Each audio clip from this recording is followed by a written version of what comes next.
This is a staff meeting, Thursday, October 27th, 2022.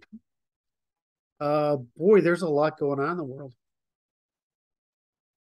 So, anybody have anything that they're particularly impressed by over the past week, or particularly is sitting on your head that you think is interesting or fascinating? Obviously, Kanye has changed the situation a bit. That's what I was alluding to. And so I thought we could sort of discuss that because, I mean, he's going to buy Parler, right? He's going to have a platform. So who's going to come to Parler? I mean, he's going to bring a different. He's got a lot of people that follow him, right? I mean, so that'll be interesting. What did you guys think of his talk with Lex, which I found it embarrassing for Lex. All of his recent interviews have dispelled the notion that he's a lunatic, Yeah. but he's not. Well, it's also the I'm watching it. Of course, I'm behind, right? I was I don't know who of you I was talking to, and I'm like, oh, I think it was Brandon. I'm like, dude, I'm just catching up to this shit. I didn't see follow it, and so one of you guys sent me the link. I didn't see the whole thing either. I saw just plenty of clips from it. But uh, when when their whole when their whole argument is that they're using black people as the proxy to attack white people while hiding behind the plausible deniability of what they're getting away with while they're doing it, he sort of pulls the rug out under that system. And I think that's quite elegant.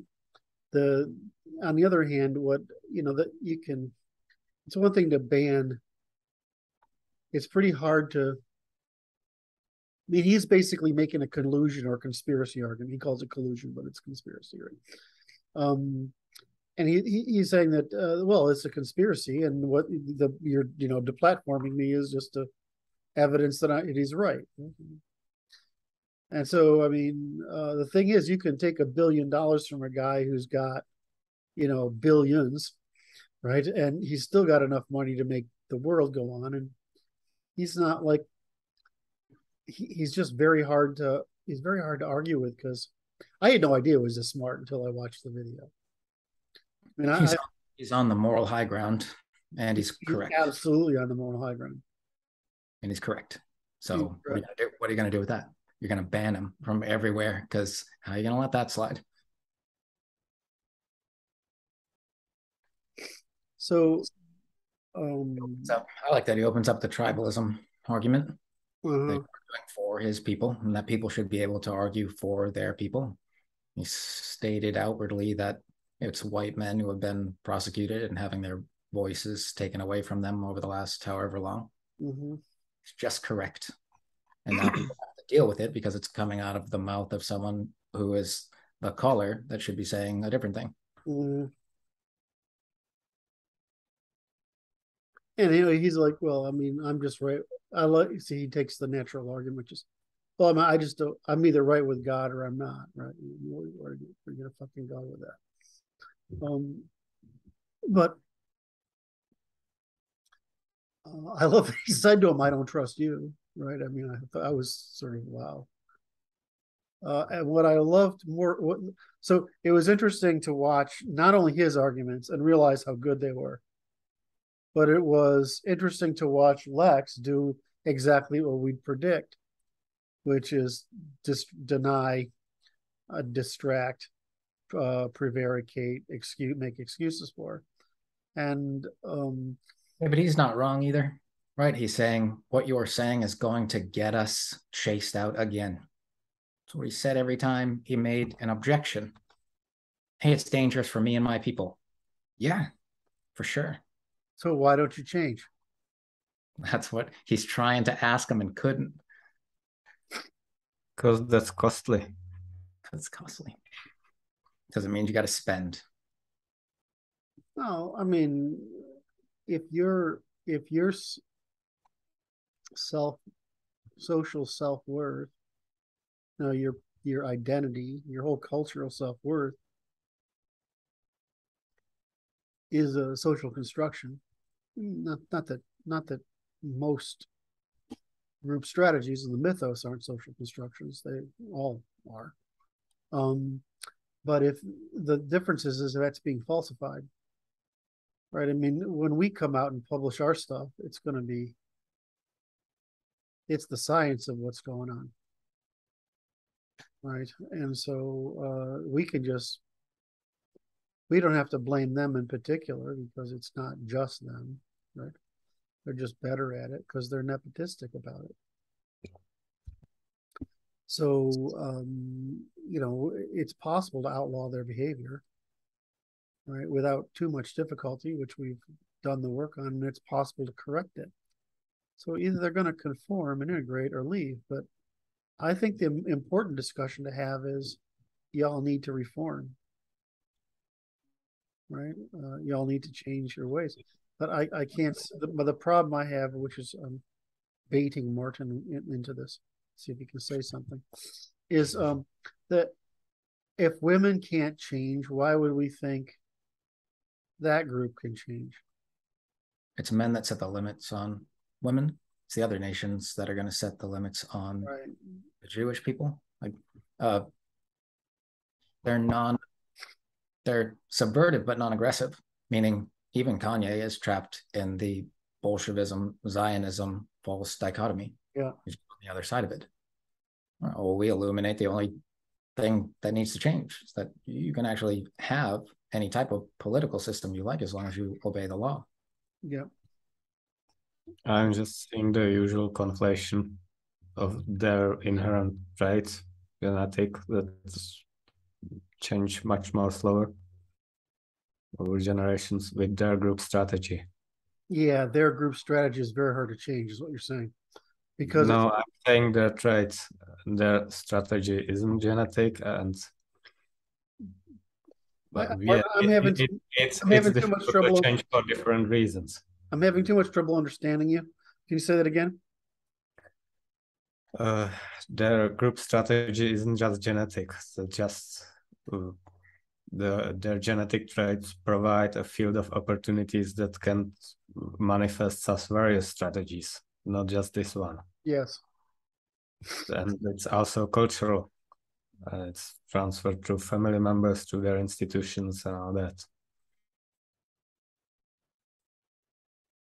Yeah, but I mean, if I'm thinking about this past couple of days because somebody brought it up. But I mean, if you look at what their behavior is, they like attention, like women like attention. Yes, and that would remain constant even if group strategy changed. So if the group strategy change, this is what I'm asking you. If the group strategy, we can make the group strategy change, and they still have this attention seeking, how do we prevent? I mean, what damage do they get into next? I mean, the difference with Christian feminism and post-war Jewish feminism is that if Christian feminism was just caretaking, it wasn't undermining. Whereas Jewish feminism is deliberate undermining. So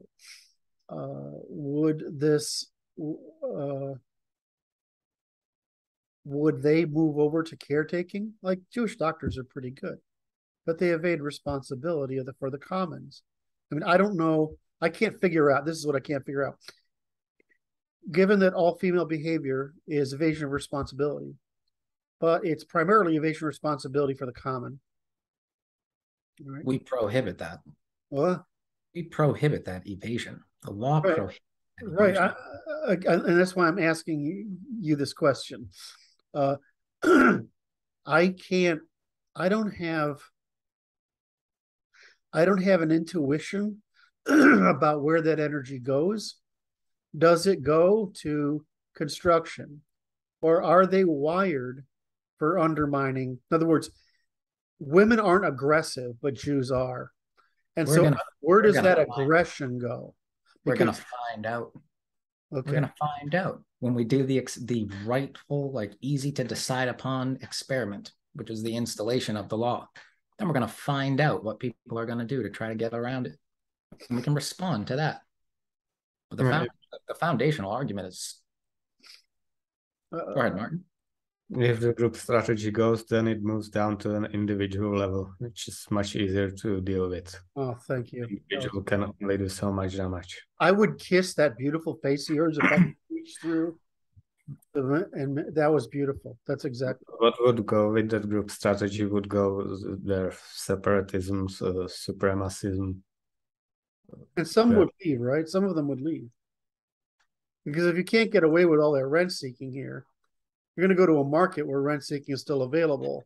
The problem is, once we publish the law, every government can outlaw the rent seeking. Now, the problem with Islam is they do it poorly because they don't know how to do it. They can't articulate it. But Islam tries to outlaw it already. Right? The Chinese want to outlaw it. They just don't know how to do it. Right? Well, they do put Muslims in camps. That's one way to do it. Right. No, I agree. But I mean, how do you do this rationally and scientific? In other words, how do you do it rationally and scientifically? I don't. I'm playing with you. They are doing it, is what I'm telling you. One of the interesting things, based on what we're talking about now, that came out of the interview between Lex and Kanye West was Lex, his position, his stance was that transition to the individual has already happened in that community. That was his entire defense. That was what was fueling his entire argument against what Ye was saying, was that it's all just individuals. So in his mind, or in his argument, that has already occurred. So how do we combat that? Well, if that's true, we wouldn't have the ADL and the SPLC and the news organizations and the nepotism that exists across the spectrum. Exactly, and I see that as well. But that's why I think there was a missed opportunity in this particular exchange, between these two players, because I would, if I could have put words into Kanye's mouth, I would have asked, is there an underrepresentation of Black people in this level of the music industry that they were discussing? And that's Lex to answer that question. The answer is if there's an underrepresentation and that's a problem, then that means there's an overrepresentation, which is equally a problem. Well, you can't claim a problem of one without claiming a problem of the other. Well, that's what they do, right? The music industry is set up to take a poor artist and build a fortress around him for extraction, right? In exchange for giving him permission to access the distribution system. It's just how the Jews are involved in the movie distribution industry, right? I mean, that's all the theaters and whatever. It's an extraction system. Right. And the artist is the oil rig. Right. If you look at accounting, Hollywood accounting, which I don't think I ever talk. I might talk about once in a while, but I did this thing where I went through. I don't know. Spent a couple weeks on it. Went through as many Hollywood accountings. Basically, they publish. Some of these guys publish where the budgets go. Right. Once you realize how much rent seeking there is, how much Hollywood accounting, it makes the bullshit the financial sector look amateurish. So we know that behavior is going, but what is their strategy? It's baiting into hazard, right? It's using nepotism to concentrate capital is sufficient to bait into hazard, so they can capture rents. And that's what they do, and that's their whole thing. So it requires all these factors. It requires nepotism. It requires law is not sufficiently a defense of producers, right? And it allows for those people to construct a near monopoly, because our culture, Western culture, we don't even think of it. We view it as immoral. Like if I call up you and you guys and say, hey, we can monopolize this industry and we can raise our profits by 50%. at least two of us are going to say, I'm not playing that fucking game. That's not what they do. They do the opposite. They go, yeah, we can play that game. So once you understand their strategy is, it's the same thing that women do when they get together and play games with husbands and boyfriends and men. And other women for that matter. It's just it's immoral economics. It's immoral. So and it's the same thing. I always where I'm going to focus on my interest, which is law. It's the same thing with the conspiracies to undermine our law.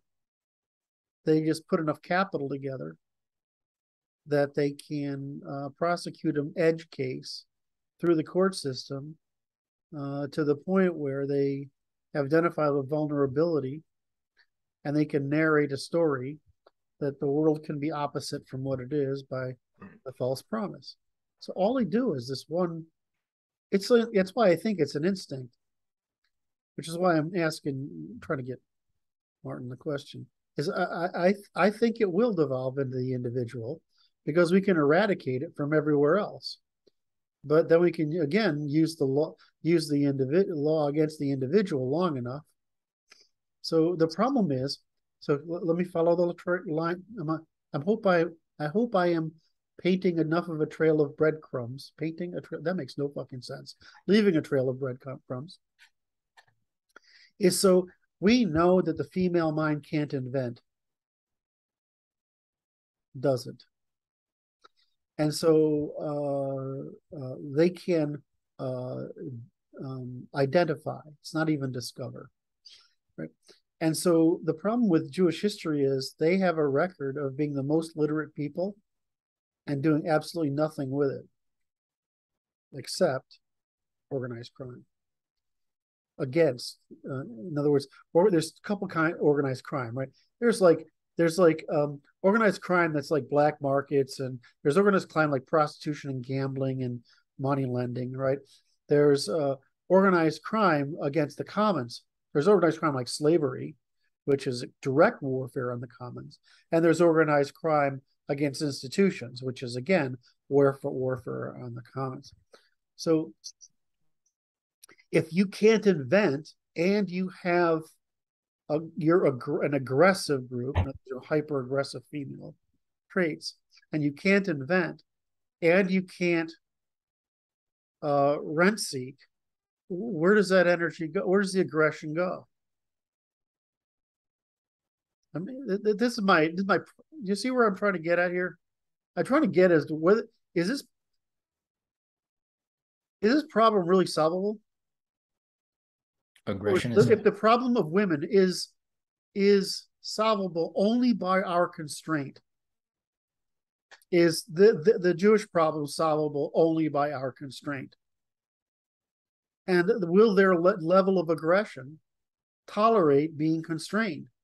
What are they going to do? Well, that's what I'm asking. I'm just walking through. I'm asking it like, what is the woman that you're arguing with that says you can't do that? Like, what is she going to do? Nothing. They did what they were going to do in 2020. They burnt down cities and they threw tantrums. That's the extent of their violence. Okay. Otherwise, they wield other people who have the proclivities for it against you. They're non-aggressive, like women are non-aggressive. They always make the case for the exception because they don't want to be aggressed upon. Very obvious. We're not non-aggressive here. No one is non-aggressive here on this planet. Say that again. No one's non-aggressive. The violence goes somewhere. The means to acquire by an asymmetry of power goes somewhere. Unless you limit it, domesticate it away, it's there.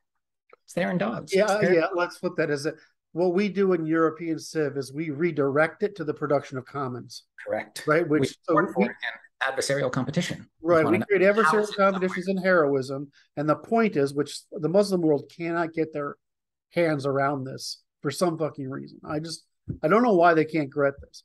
The purpose of heroism is to direct all our aggression to the production of commons, which is a good, right? Yes. And so we always redirect it. Whereas they're like, well, heroism is bad. I'm like, that's why you have no commons. That's why you guys can't build a polity. That's why you can't even build a government. Is because you haven't figured out how to take heroism as a defensive measure in to protecting your family, right? That's how they view heroism, order your religion, right? And you haven't directed it to production of a commons when your religion is actually anti-commons, right? I mean, that it's an undermining religion. The only issue that because all the way at the bottom, they said happiness instead of excellence. In the Constitution, they said happiness, the pursuit of happiness instead of the founders. They said the pursuit of happiness instead of the pursuit of excellence. You don't have the right to pursue happiness. That's hedonism. You have the right to pursue excellence. They meant an equilibration of life, liberty, and property. That's what they meant. An equilibration. It means you got to be able to do it. And so when I originally did, sovereignty, reciprocity, truth, duty, I had beauty and excellence in there. Beauty and excellence, sure. And because of that reason, and I probably have dropped it by accident. And you're saying that really actually needs to be there. Well, I mean, we harp on it on the good dudes, the true, the good, and the beautiful. I mean, it leaves room for the things we're not talking about, which is, we're the Western people. Well, what's the difference between happiness and excellence? Well, there isn't. No, excellence will bring actual happiness. The Right. seeking happiness, it depends on your level of maturity. Is the difference? That's the big thing here. All this stuff corrects when we stop subsidizing immaturity. Yeah, that's right. And everybody has to grow up. Right. You're right. So the difference is time preference. Yeah. Which is immaturity, right? I mean, that's where that manifests. We solve it everywhere. That's our job, and we're done. We've been done for a while. We're waiting for opportunity in this world where it takes some billionaire black guy to step out in front of people in order to give cover. Like, this is a bad place. We have solutions to fix it. We don't want to live in this place. It's terrible here. It's harming the people that are here. They express dysfunction to the extent that it's terrible. Look around. So who ends up being? So how do we? Okay. So this is great. I get it. All right. So you're saying the aggression will always be there somewhere. The point is, can we direct it to the production of a commons? The difference is that their separatism and their elitism, right? The Jewish supremacism is based only on one factor. It's based on the fact that under credential society they can produce this, and under rent seeking they can accumulate more wealth. So, but they can't actually produce scientific, technological, political, and economic innovations. They can only produce rents, which is basically what females do. So you're saying that the aggression won't go away. The people who can't fit will either leave, object, or conform. And what we see is that there's the Jewish outbreeding, in other words, in America at least, is accelerating at the same rate the Asians are. So I mean, it's turning out to be so is the next question. I'm trying to bundle this up because you guys brought up something else. The next question is, okay, so is there a Jewish identity at the end, and what does Jewish identity mean? I mean, because they're going to resist being told, well, actually, your culture is evil. Well, I mean, you could tell them it's that's where the identity stems from. Right. It's the religion that affords them justification for it, not the genetics. Right. I'm trying to figure out. You said so. Where does the aggression go? Well, we want to turn that to making the commons, but where does the status seeking go? Once you realize that you say, well, we're actually really good at this thing because we're cognitively feminine. We have great communication skills, but we have to but our culture is built up on this prevarication storytelling stuff. So how do we, where does that identity go? Where does that search for status where does that pride go? What happens? Because what they're going to do, is double down on the oppression of history. Yeah, but the feminists are going to double down. The Democrats are going to double down. Everyone's doubling down right now. They're all doing it. Everyone who is afforded these tactics by affording our reciprocities and our economical exchanges, they are afforded to double down. We are stopping that. We're putting an end to that. Any individual or group in their immature state that is an expert at a specific strategy, in the mature state, can become the expert guard against that strategy. In other words, there's an opportunity for elites to maintain an elite status. Yeah, by being the ones that can recognize and catch all of that undermining. They could become the world's experts at preventing that anywhere. That's a you can save yourselves argument. We're not going to force you, right? That's you recognize this in ways we never will, so you can guard for it better than anyone else in the world can. Okay, that's the pitch. They argue for you afford them the positions to argue for it. Like I said in the last video, there are a lot of our lawyers. Send them around the world and argue for the law, the real one. They're fit to do it. They're not Actually, fit. No, that's a fucking brilliant.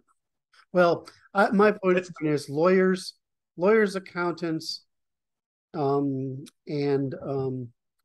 accountants, investors, and it's the other way. It's doctors, lawyers, accountants, investors. And the reason is that morality, they're amoral is really what they're not so much immoral as amoral, right? And there's an opening by which amorality can take advantage of the loopholes we've left open for rent-seeking being. But it also finds novelty. Right. Because they're constrained by the morality, right? So there's novelty. Exactly. And so what I'm wondering is there's no reason these four things can't persist. The problem will be narrative construction. Right. We look at group interest and group strategies, right? I mean, that we look a lot at this. That's what fuels a lot of what we're talking about here. That unfortunately, one of the most effective strategies against the West is denying that group strategies exist, right? Because we're open to that being the case. But there's this negative connotation around exploring group interest and group strategies. And the problem with that is that is also the path to group excellence. Those unique interests and strategies that a group pursues is how, for that group, is their mechanism to excellence. Okay, so what let me see if I understand what you're saying. You're saying that all groups do some things right and some things wrong. Right. And that if we limit the things that are immoral, irreciprocal, seditious, then it doesn't mean that the things they do right can't continue to be done right. Right. And most of the strategies that are being applied in an immoral direction can be leveraged and applied in a moral direction. Correct. That's why I like starting at the top, and you give people the option. You sit at trial. Hey, you can turn your networks around and use them in this fashion, or you can say no. That's why the position we're in is so fantastic, is because we're not even denying you your nature. We're trying to present everybody the opportunity to fully express their nature in positive directions towards excellence. We don't demand a via positiva. We demand only via negativas. Right. Use your power for good. We're not taking away your power. And we don't say what good it is. Right. It just can't be a bad. Right. We identify the bad. It can be a neutral, but it can't be a bad. Right.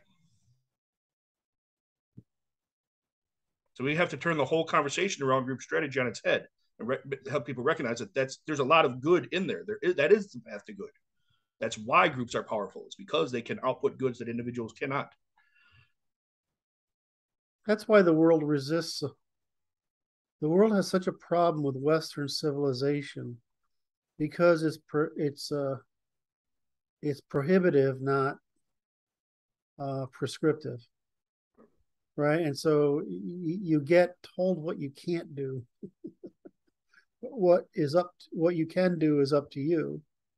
and what you only know what to do by what's in your culture, right? In your sphere of competence and knowledge. Yet your sphere of competence and knowledge is too ambiguously integrated, right? The good and the bad, for you to be able to figure out what's doable. Because mostly it's instinct, right? We're just repetition animals, right? We're just bots. It's what's hard. And meanwhile, then we have, as Martin was beating the drum. I would say he beats the drum daily, but it's like every millisecond. That maybe even faster than that, is that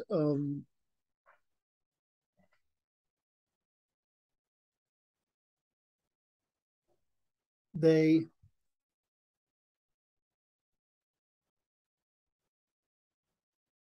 how do you put it, Martin? I'm not sure which point you're trying to make. Well, it's like they're going to try to be bad, is what I'm trying to get at. Yeah, well, my worry is about crypsis. That is basically, yeah, they're adapt sufficiently well to what's required of them under so the it's law. a latter problem, as we're always infinitely suppressing new innovations, and we never end the suppression.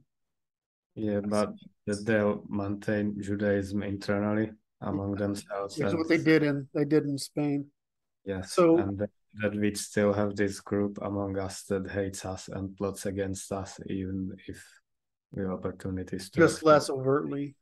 And then what you're saying is that it's one thing to have a bad a civilization that's purely via negativa and promoting these what you can't do, which doesn't contain the prescription of what you can do.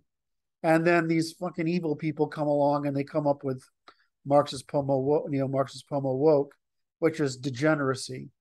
And they use that as the via positiva because we've left an opening in the via positiva. Yeah. Does that make sense? Because that's actually important. So the world hates liberalism not because of rule of law and markets and the prosperity that's results, right? And the suppression of corruption or even the participatory government. What they hate is that they think that it's a vehicle for degeneracy against the institution of the family and the culture, which it is, right? Because that's what it was designed to do. And so we're so used to having a via negativa culture, we can't comprehend their dependence on a via positiva, Islam being the most extreme example, but China not far behind it. And so the rest of the world is like, where's the via positiva? And they mean the via positiva is woke? Is this homosexuality, whatever, this basically lionizing dysfunctional people, so you're baiting all our children into the hazard of being dysfunctionals too? In other words, grooming, because it's just grooming culture, right? And that's one thing I got out of Lindsay's work on not Vieira, what's his name? Freire. Is that basically he invented grooming, right? He took Marxist grooming, which was a political institution, and he moved it into education. And he made grooming culture. And then the woke people took grooming culture, the gay woke lesbian, as they're trying to make themselves have larger, more powerful groups. What we're trying to do is have the maximum number of healthy, mature, responsible adults that can produce intergenerational families, carry forward the high trust society at the expense of self-gratification by turning all dominance, expression, and creativity to the production of commons, not individual consumption. Yeah, but you can also turn it to the suppression of novel forms of parasitism. And it gives someone who doesn't have a ton of things to do, right, or any power at scale, a bunch of things to do all the time. Our logic disaffords for you to act antisocially in any scenario right? Regardless of what the law says, the logics state clearly you need to suppress irreciprocities where they crop up, wherever they crop up. That means if you're attempting to undermine a personal situation, right? Someone should say something to you like, hey, we don't do that here. And it's always someone seeking personal gain, right? And socializing a loss, making the family pay for something that you want personally, community or so on. It's just training. And you got to be able to spot it. We spot it methodologically. So, thank you. Great. Sure. Martin, back to you. What do you call it? Crypt? What do you call it? Crypt something or other? Crypsis. What's crypsis? It comes from Spain and Portugal. From Spain, they were forced to convert to Catholicism, so they nominally converted, and even they went underground. Even where it was sort of genuine, which it often wasn't, they still mostly maintained their group strategy. Even so they sought individual and group interest at the expense of the host. Yeah. Yes. And it's the same sort of thing they're doing now, where they pretend to be white when it's tactical. Yeah. So the risk is there. Like, women never admit they're wrong. The female mind never admits it's wrong, right? Brandon, why did that make you smile? I mean, it can't be wrong to feel the way you feel. And they argue that I get to feel the way I feel. I mean, how are they ever going to be wrong? How are they ever going to be wrong? Because you're feeling I mean, what they're saying is we export the limit creation to you guys and you're not doing a good job. Yeah. They're saying to you.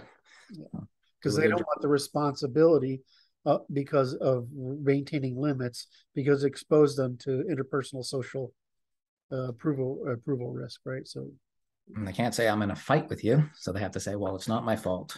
All right. So back to it. In my, I have a problem because I have one of my close friends is, of course, he's Jewish, right? But he's like, I don't know, he's pretty American. And he's pretty anti-Semitic, which is kind of funny. Like, I'm Jewish, but I'm genetically Jewish. I'm not culturally Jewish. And he's I look at him, and the thing is, what I notice in him, he still has all the Jewish talents. He's exceptionally good. I mean, it's amazing. But he doesn't have any defects. And he says, I know people in my culture do this, but I'm not gonna. So yeah, it's like being a woman and not being a feminist. Right, exactly. That's beautiful. Thank you. So so it's okay to feel what you feel, but that doesn't mean your feelings are right outside of the circumstance of your feelings, which is the interpersonal. But I can see an awful lot of Jews because they're aggressive, which is honestly what I enjoy about them. Right, that's what I enjoy about working with Jews, is they're aggressive, right? They're aggressive like me, right? So I just find it, okay, well, if I think something, I'm going to hold the moral ground, and they're going to be equally as aggressive, and as long as they go along with it, we're fine, right? So I find that pretty interesting. So the problem is, I just can't see that community, as long as it has a cultural identity, a separatist identity. I can't see them not being, what do you call, crypto somethings, right? Crypsis. Crypto Jews. Okay. I can't see that not happening. And the reason is, if I went through, we all go through this. I mean, I'm like, well, my ancestors are, Norman and English, and so basically we've conquered and killed pretty much everybody we get our hands on, right? And so it's just, I say that ironically, but would we do it again? No. Right? I mean, we just wouldn't do it again, because you learn from your mistakes. So can we see the Jewish community? No, we've talked about giving them outs already, right? Can we see enough of the Jewish community saying, okay, well, I guess we can't do that anymore? What percentage of them maintain their hate? Because I have an acquaintance, I don't know if she's a friend or not, but acquaintance, she works at Wesley University, and she's your typical Jewish female that hates white people and think white people have to be eradicated from the earth. Can you fix those people? They're going to aggress when we install the law. If we can't, they're going to aggress.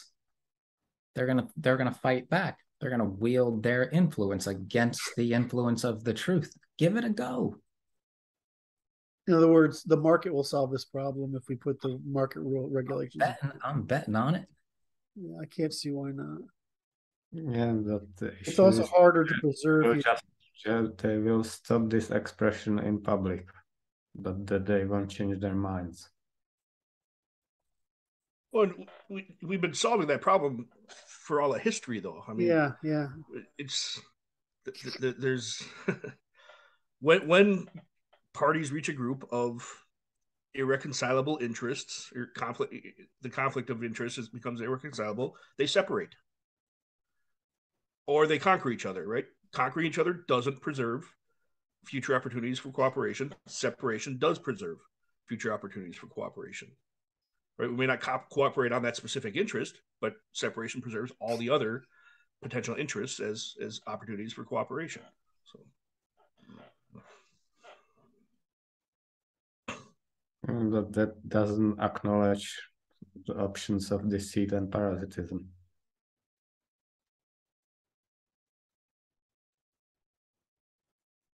Well, if the law is acknowledging those, then it does.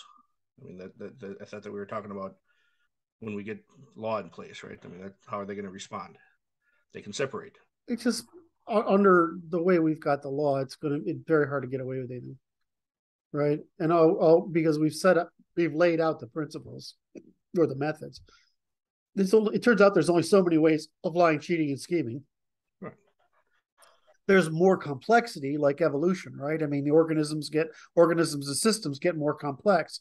So as complexity increases, informational asymmetry increases. And so it's easier to take advantage of informational asymmetries. But once they're discovered, a new crime is discovered, we can suppress them, right? The thing moves from direction to one layer of indirection to two layers of indirection. I mean, the scams in the financial sector are fucking unbelievable.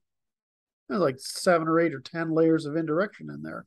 And so there's opportunity for scamming all, basically externalizing risk across the spectrum. Right. Well, that's the big thing is once separation occurs, then the group, if they want to maintain cooperation, potential for cooperation, they have to pursue reciprocity, which means they have to internally police against externalities. Or the whole group pays the cost of losing opportunity for cooperation. Well, I mean, I just don't want them to get all killed again. I mean, I don't want to be our folks to be responsible for it, and I don't want it visited upon them. And of course, in my theory of history, right, we did this with every other civilization, and this is just the 200 years it takes us to deal with the Jews, like it took us 200 years of the French and 200 years of the Germans. I mean, take us 200 years afterwards of the Muslims. I mean, So I mean, we're just going back to the first question over and over again, right? I mean, all we're asking them is, why don't I kill you and take all your stuff? It's because cooperation can produce better alternatives or better results. So. But the problem is their law is intrinsically asymmetric and immoral. It's not a law. But they only get away with it because we keep cooperating with them on those terms. If we, when we get it into a place where we can change the terms, then that doesn't matter what their laws are. Well, here's the civilizational trap we have without our work here is that every other civilization sufficiently clamped down that they prohibited innovation and adaptation. But they clamped down the way we've talked about earlier, which is they've put extraordinary constraints, such, in other words, the constraints are so imprecise, they prohibit the field of future opportunities.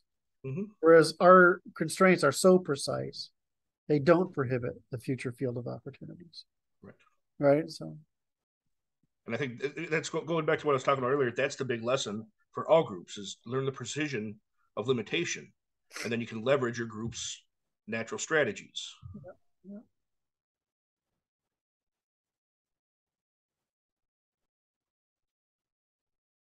There's groups out there that they have a natural strategy that effectively deals with, the undermining of women. It's just not being applied very well. Correct. It can be applied very efficiently, and they can be the experts in that. They can lead the charge in that. They're, same thing for a strategy of undermining and things like that, and externalizations. They can, with precise limits, they could leverage that, turn that into a positive, become, the guards against that. Same thing for every immoral or antisocial behavior that's applied at a group strategy level. Only those that leave the group strategy would be willing to do something like that, or they would apply it very selectively.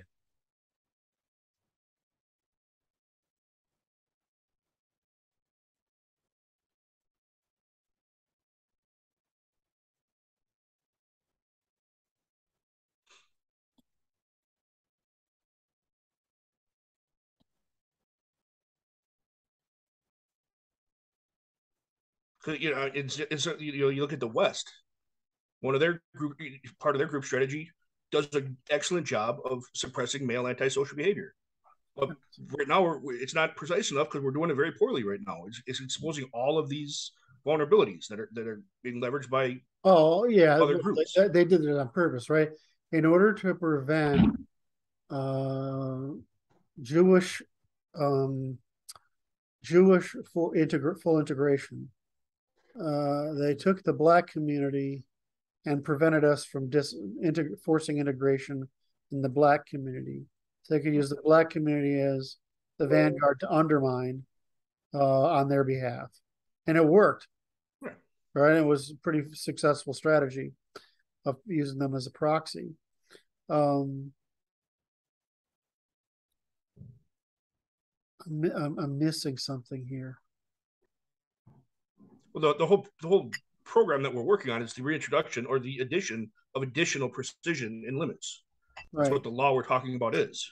Right. That's correcting for all those lack of precision that we've discovered by seeing what's gone wrong. So their objections are going to be the ones we've seen. All right. You're sponsoring another attack on Jews. I don't think so. We're trying to make it so you can successfully integrate without that happening. Right. You're saying that our culture is evil.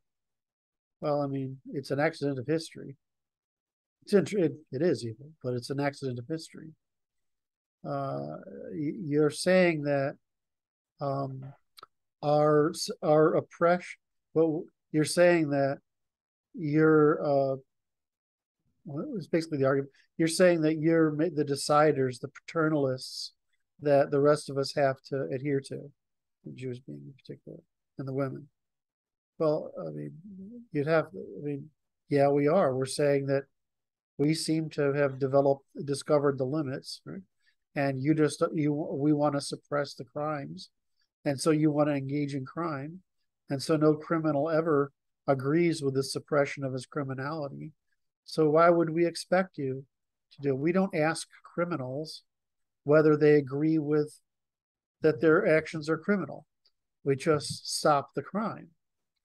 So I mean, the argument you would have to make is that it's not a crime. Well, I mean, it violates reciprocity. That's just what a crime is. The problem I see with the feminists and the postmodernists is that they use word games to destroy the ability for arguments to have meaning. So I see that coming. But then again, that's a violation of weights and measures, right? They're lying when they do that. Start at the top with those who are teaching the lies, because they go away when the leaders go away. what do you do with the science denial of sex, class, and group different? The difference between males and females. What do you do with their denial of those differences? Those are criminal lies. Right. That's polluting the informational commons and tilting every human in existence toward dysfunction. Yeah. You're offering them options that aren't good options. And so in the end, it's not, you can't argue with a criminal. That's the problem. But a lot of the stuff, gets cleared up when we introduce universal standing, right? Because anyone they've harmed wouldn't have to prove standing in order to make the accounting of the harm. Yeah. So right now, our law is actually protecting the criminals more than it's protecting the non-criminals. Correct. The standard for class action is too high to defend the commons. Anyone speaking a falsehood into the commons, is exposing themselves to, ought to be exposing themselves to the costs and the risks of that expression. Okay, so this goes to solving Martin's problem. Is that if it's one thing if it's in the commons to the commons, but if it's in private to private members, it's conspiracy, right? In other words, if you're talking about, if you're shit talking, hell, I'm trying to think of something I can shit talk about. But if you're just shit talking, right? We all complain. I wish the world were different. It ought to be that way. That's shit talking. But if you conspire for the purpose of sedition, right, then it's a crime, right? Yes. I'm waiting for a hole in that because I don't see a hole in it, but it's possibly because I know that I'm thinking of the test of, are they trying to take it beyond? In other words, is it trying to turn it into action? In other words, if I sit around and gossip, it gives a shit. But if you try to actually conspire to bring about a irreciprocal condition, that's a conspiracy, right?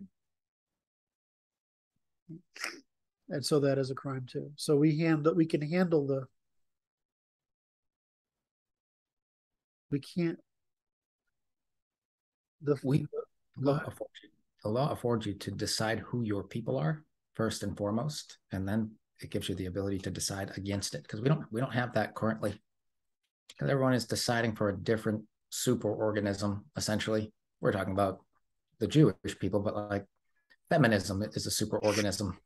So is Islam, and so is Google, and people use Google. Like all of these things are playing at the same time. We have a lot of technological overlay that if you were to remove reciprocity, would train, if the Facebook algorithm was good, meaning drove people to what was novel and afforded for them to get better information as opposed to trap them on Facebook, and they just decided to tilt it so that your eyes were off instead of on and you were doing stuff, then we would be training people to do things that are good. The argument that it needs to be, and that's the argument that it either needs to be in a private company or a piece of infrastructure, because ad revenue is a malincentive. It needs to be in it. It needs to be a. We afford people to be immoral in economics, steal from themselves for themselves, and then use that wealth to present virtue and power and status. There's no problem with a marketplace, right? No. The problem is advertising in the feed, right? Because they're actually controlling what you see. And the other thing is we can't opt in or out by affiliations. So, if I'm in China, I can't say I'm a Chinese citizen, and the government can't content filter. The problem is there's incentives and filtering problems.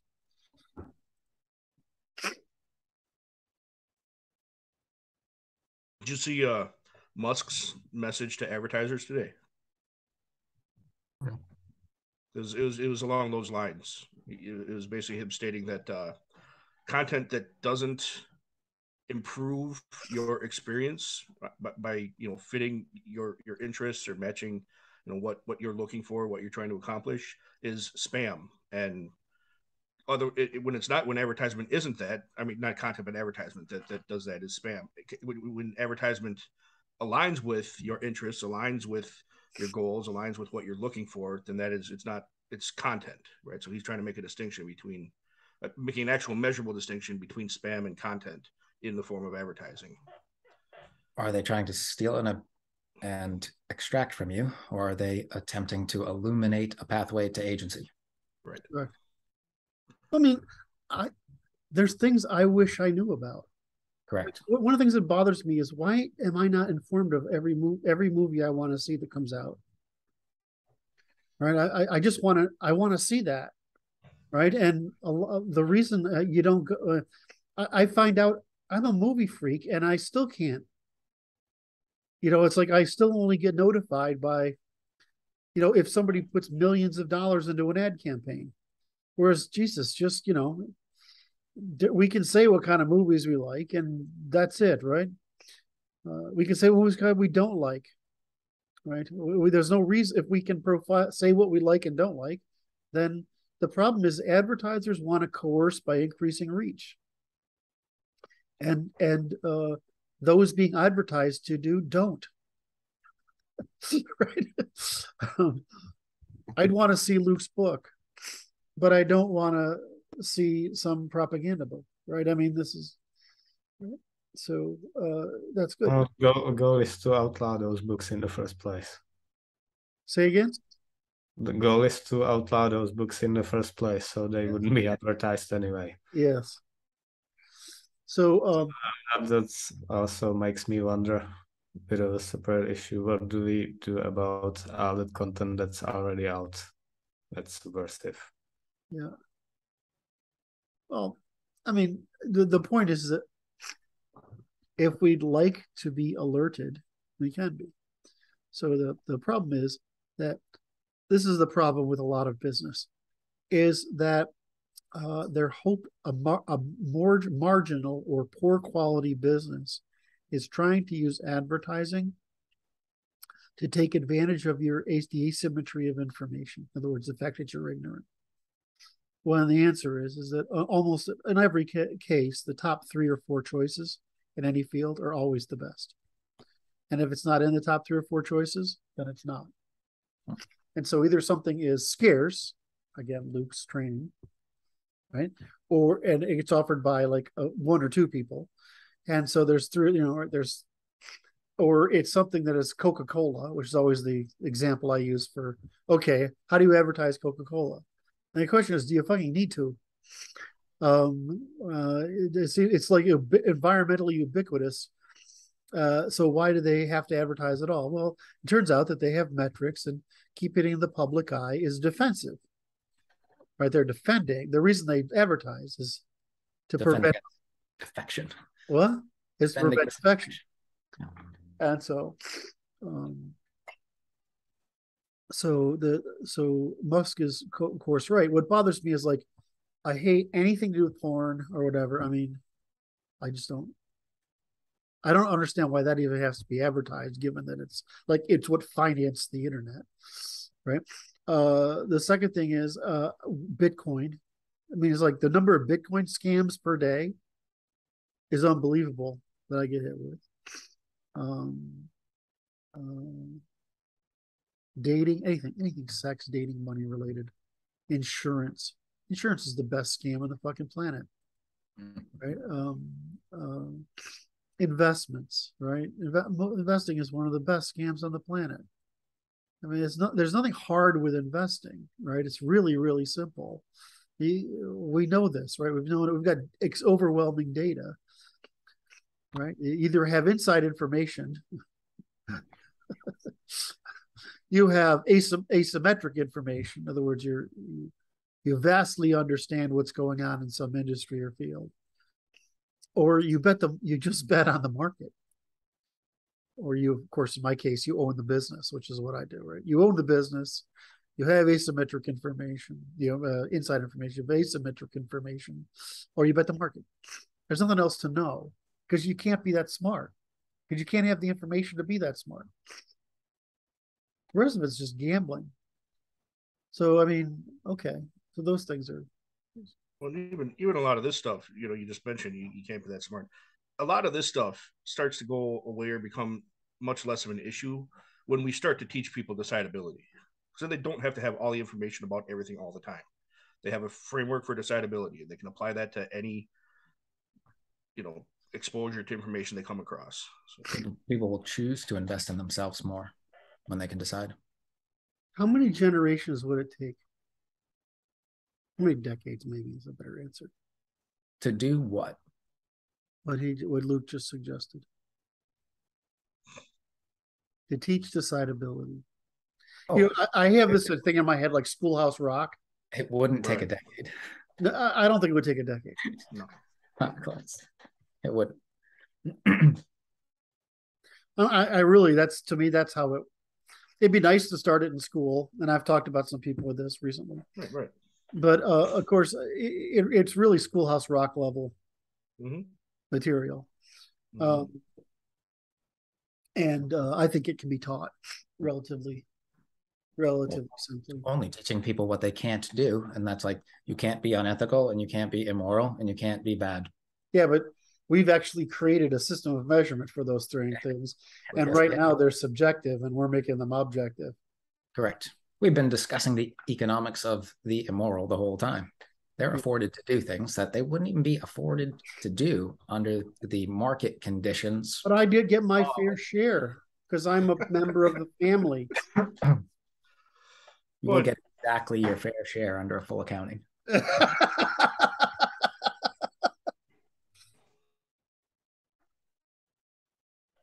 Yeah, it's having decided it's crucial, that decidability. So years ago I got into the whole CrossFit thing. My wife and I ran a gym for a while, but the appeal to me, it was long before the games and all that kind of stuff. The appeal to me was the general physical preparedness, right? That aspect of being generally physically prepared for whatever, right? To me, that is a pre-requirement of achieving agency, autonomy, sovereignty, right? You have to be generally physically prepared to respond to challenges that you confront.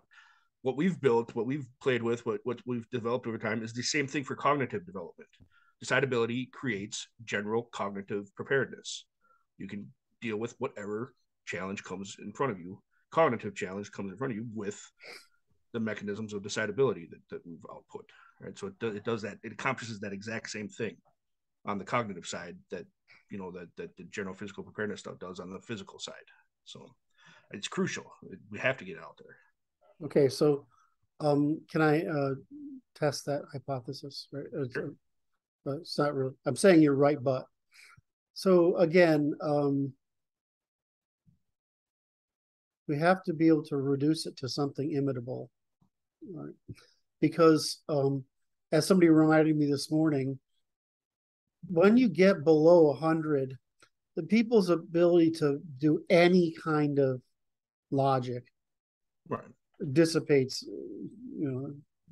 I'm trying to think of something that's not foul. It lets the air out of the hot air balloon, which is another analogy, rather quickly. And even then, once you get above 100, 105, you can probably do most of this stuff. We can teach it. So, if we make it, this is the old question. So one of the things that a framework of decidability provides you as an individual is the ability to recognize when you can't do it. Undecidable. Does the same thing for the physical side. Wait, become much more clear about what you're physically incapable of doing, and when we have a framework, even if you're very limited physicality, right? Let's say you're missing both arms, you can still develop general physical preparedness and with a clear understanding of what your limitations are. The same thing is true in the cognitive realm. If you have that framework of decidability, you can hit a point where you're like, I cannot figure this out. I need to reach out or find help, or it's beyond me. So, well, I'm just thinking, I'm trying to, how do we solve this problem, right? Because we've got, so we can teach a college kid Right. Yeah. We're somewhat confident we can teach high school kids, right? Maybe even grade school kids. The problem is we get certainly below the 90s, right? Right, the mid 90s. So we got to figure out how Brandon can teach this to his dogs. I do teach it to dogs. Right. I mean, the people that we put in place are going to set the limits for these people who don't know them, and they'll be trained into the limits best they can. Their dysfunction will be mitigated. It's not going to get rid of dysfunctional people like in an instant, but we will tilt towards removing dysfunction over time. Well, think of it this way. Yeah, exactly. But let's try to figure how do you do this pedagogy when you're at the point where you need analogy because you can't use deduction, right? So you basically need rules. I come back to what's the first prototype? Well, it's of course Aesop's fables. And it would seem to me that if you took our list of 130 crimes, which is the vast majority of crimes, right? That people need to understand, right? I mean, there's stuff that's always going to be contextual that is, outside the range of ordinary people, right? And if we just made a little parable for every one of those, it'd be similar to Aesop's fables, and you could teach children fables, right? I mean, when I read the fables as a kid, it had in italics underneath it the moral statement, right?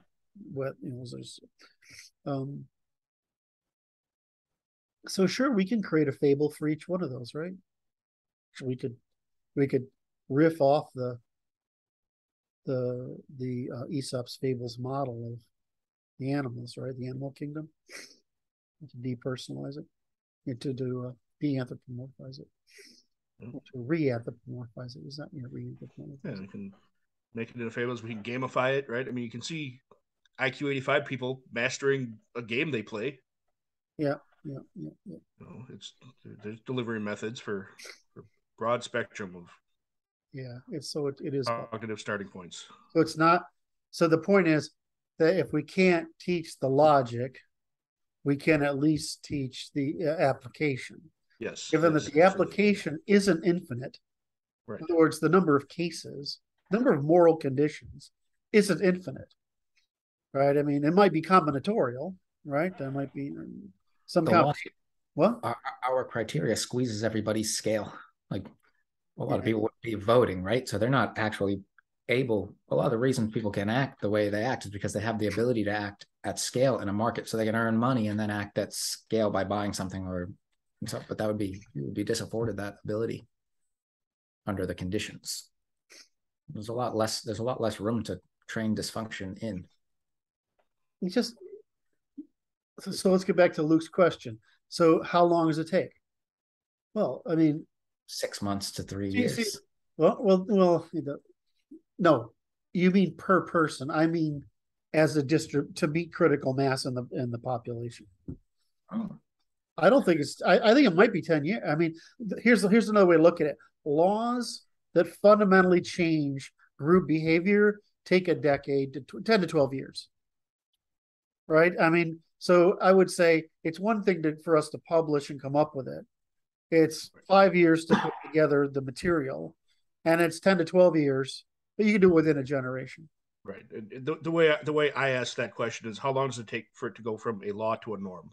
Right. Exactly. How long does it take us to put it in front of every elementary school child and force all their parents to learn it by teaching it to them and illuminate the pathway to everyone else? It's a 6-month thing. If you put money behind pushing it through the bottom as the universal. I think parents, it's easy. It's the teachers that are the problem. Well, the parents will end up teaching. A lot of the teachers will be disabused of their jobs. Once the parents learn this stuff, the teachers start to go away. Being able to teach your kids is one of the criteria to have in them, as far as I can tell. A lot of people that they're on. You're really right. I've never suggested a bar that high. That's you're so low now. which nature absolutely suggests a bar that high. Yeah. It says that's where the bar is. I only want that's the bottom. That's the bottom. Well, I mean, honestly, if we reduce, seriously, I mean, this conversation has been so useful for this one reason. If we reduce it to applied, that's what children need. Yes. If you reduce it to reason, which is the principles, right? Not the science, this the ethics and morality, reciprocity and truth. That's something a teenager can understand. And at some time you're late teen, early or college, you can understand all the first principles, which is because you need deduction in order to do that. Mm-hmm. But obviously, if we can teach applied, I keep forgetting that it's not that many things. In other words, it's just not that many general rules you need to have, because there's only so many categories of crime. And most of them are, what I learned in kindergarten. It's really not that hard. Yeah, we really want it to permeate through culture, which right now is undermining all those values. Yes. We want movies that glorify our group strategy and that's again though that's fixable, because those movies are seditious, but you're not saying what movie. And there's two things that I think are sensitive. One is our criteria sufficient enough to determine when a video is seditious? Well, it probably is if you had to take it to court. But I think normatively it's pretty easy. It's like, well, you're either furthering responsibility and demonizing irresponsibility, or you're not. And that's because that's what our culture boils down to. Individual responsibility with commons, which ends up as heroism, excellence, and beauty, right? I mean, so you're doing that, which is what we want, because that's why movies don't sell anymore. Is because they're not moral, and so you can't empathize with them, or you can't feel interior spiritual reward from the movies anymore. Which is what they're trying to get rid of. Oh, they're certainly teaching a kind of morality, but it's an evil morality. Yes. We need a new 3 R's, right? We used to teach what? Reading, writing, arithmetic. We need to start teaching restraint, responsibility, and reciprocity. Yeah. Can I kiss you for that? That was good. I'm thinking your beard is scratchier than mine, though. I'm not sure I want to do that. That might be. Oh no, it's soft and beautiful. Yeah, that's it. I'm not sure I want to test that theory. How big is your chest? How big is your chest? What size chest do you have? You look big to me. I don't know. The last suit I bought, I had to buy a 58-inch chest. Yeah, you're huge, right? Yeah. I mean, I'm considered extra large. I'm 46. Right. So 58. You're fucking huge. Yeah. Is that all muscle? Yeah, I got big shoulders and I got a big barrel chest. So it's like, I don't know. All my clothes hang on me poorly because of my chest sticks out so far. Yeah, I have the same problem tailoring for suits, because it always wants to pinch right here. Yep. So your kids think you're good for hugs? Oh yeah. That's the great men with chests. Women with chests too, but we mean that differently. All right, so I was on something important there and I completely lost it. Shit. We're talking about so can we teach it? Yeah, we absolutely can. And we can certainly get it down to the mid 80s. Shit, you might be able to get lower than I don't know if you get lower than that. Well, after that, a lot of people are broken unless they're specific types of people. Right. I mean, even then, though, what they're doing is imitating others around them, because they're so dependent upon imitation for everything. So you can give it to them the same way Brandon gives it to his dogs. Yeah.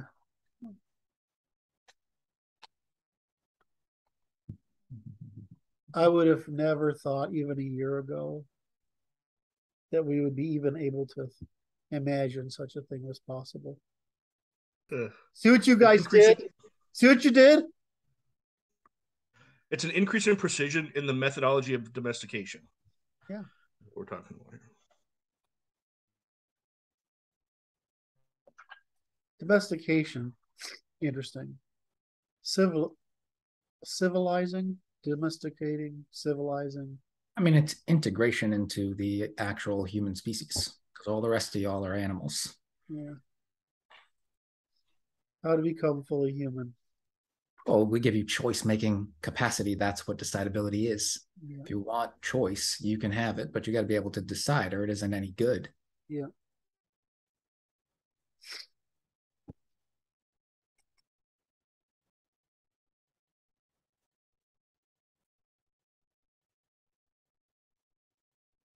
Interesting. All right. So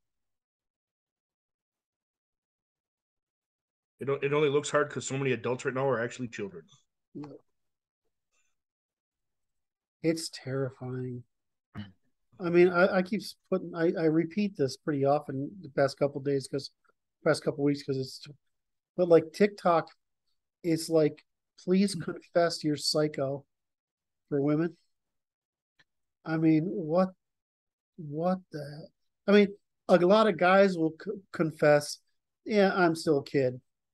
But you get these women on there and they're literally fucking crazy. If women are sexually active, they don't think they're children. Say again? Women, if they're sexually active, they don't believe that they're children. Well, they don't know what it's like to be adult. Yeah. How could they possibly tell? You said something about them being grounded, and I'm under the impression that women only ground out men that are grounded. We don't have any of those. Women only what? Ground out, meaning touch reality. By touching a man, that's Yeah. touching reality, because we are the buffer between them and nature. Yeah. Sure, yeah. You know, every time we say something like that, I go through I have a rapid permutation of every feminist I can imagine, right? And how they're going to react to that. And I realize they have no response. If they were in your proximity, they might strike you. I get off on when women hit me. I don't know why that is. As long as it's not in the head. Why do I got to teach every woman? The beauty about that though is that's an acknowledgement and a recognition right. Of you as that buffer between them and nature.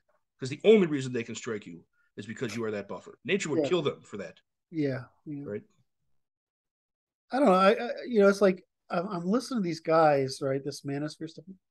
I never had any problems, and you know, the biggest problem I've had is I have I have a smaller market of women I can appeal to, and it's a certain kind, and I know what that is. And then relationships are not hard for me; they're really easy. You put the other person first, and you won't expect the other, and you just don't put up with shit, right? And women love that shit. I absolutely love that you're not telling. On one hand, you let them be women, right? And right. On the other hand, is that when it's a limit, it's a fucking limit. Well, there are several generations of men or boys that need to be told that. Right. You have to explain to them because nobody told them. Oh, they've been taught relativism, so they don't know what's true and false. You know, they don't know what they're not allowed to defend the commons anymore. They may not even know how to, because is what you're saying. They don't know how to. I will second that. I mean, if you destroy true and false, right and wrong, moral and immoral, then you've made it impossible for men to defend the commons, which is what they try to do, right? Well, I've just never had this problem because it's like, and then it's like, you can't get them mad at women for being women. Because it's like, well, you're being a woman. I love you. You're being a woman. It's fine, right? It's not you're a woman that's horrible. You shouldn't do that. It's you're being a woman. That's fine. I don't care. I'm a man. I do man things. And the other, you know, there's this pushback like, if you need a girlfriend, get girlfriends. I'm a man. I'm not a life support system for a vagina. Either this works for both of us or it doesn't. You think they would freak out, but for some reason, it doesn't happen. So what happens in my relationships is I establish limits, and in the first part of the relationship, women smack me in the head. And I'm like, you can smack me all you want, but not in the head. And then you tell them it actually kind of turns me on when you smack me, so go ahead and do it whatever you want, right? I mean, and it just destroys their whole thing, right? But I always feel like women have to get their emotions out. So if you feel you get what's her name? What's her name would pinch me hard, it would hurt. But most women hit me. But I mean, if the women isn't hitting you, you're not establishing boundaries. I'm trying to get a reaction out of Brandon for that because I don't think that actually works for him. I'm with you. If the dog's not biting you, you're establishing boundaries.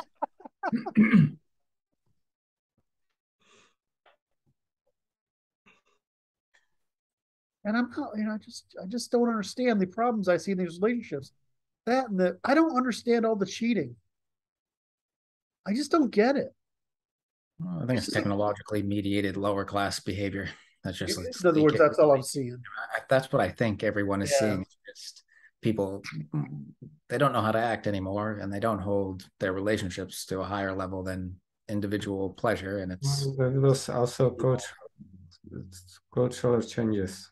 In the past, cheating would destroy your reputation. So of course, women wouldn't do that. Yeah. If they were absolutely certain they would get away with it. Now it just destroys the dude's reputation. Well, I don't know, because you have this working through the system right now, is that the women are beginning to acknowledge when a man cheats, it actually doesn't mean anything. Right? When a woman cheats, it does. I mean, yeah, that they're trying to evade responsibility as always. So there's these mad arguments why it was the guy's fault that she cheated on him. All right, and you listen. I don't trust either one of them when they start doing that. So yeah, to me that demonstrates a breach of reciprocity. So, well, I wasn't. I'm saying I just don't understand cheating in general. It's just because I'm right. Yeah, that's I'm in the same boat. I don't get it. Whatever. But then we're not. We're sitting here, a bunch of guys who are demonstrating the maximization of all responsibility for not only ourselves, our family, our bodies, but for mankind. So I suppose we're probably outliers. But one of the things I think I brought this up in some other meeting the other day is I put on a bunch of these. Somebody sent me a link to these things where paternity tests were being unveiled on this show. And what I found really interesting and there's like a lot of them. There's like 20 or 30 of these videos and each one of them has like 10 things, right? So there's a lot. So the sample size is non-trivial. What I found was interesting is, of course, they're all lower class people, right? And there's no small number of borderline prostitutes, right? Borderline male drug users or alcoholics. So there's it's a lower class thing. But what I found really interesting is the guys always celebrate, the black guys celebrate when they're not the father, and the white guys cry. Isn't that fascinating? Why is that? Oh, there could be a few reasons. Blacks are more tribal than we are, and we want loyalty more. Well, what does that have to say about responsibility? Well, they don't want the responsibility of the child, right? It's celebrate. I don't have it. And so does that mean a lower class man, that's where he gets his value? I think it's in Kevin McDonald's newer book about Western individualism, it explains that whites are the only people that marry for love and have children for joy, meaning all other cultures don't have children for joy. Yeah. So, where I would lay it, Ray at the bottom. I don't know if they're just not able because children are still too much of a cost under their cultural schema, right? And they're not afforded that, or they're just a few generations behind, and that would be the next step forward in any given group strategy. I would hope you would get there, gifting people the law. I think it's often less a matter of them celebrating not being attached to the child and them celebrating not being attached to that woman. Dodged a bullet. Yes. I think that white men want responsibility and status, and I think family and children is where they get love and validation and value from when they may not be able to get it elsewhere.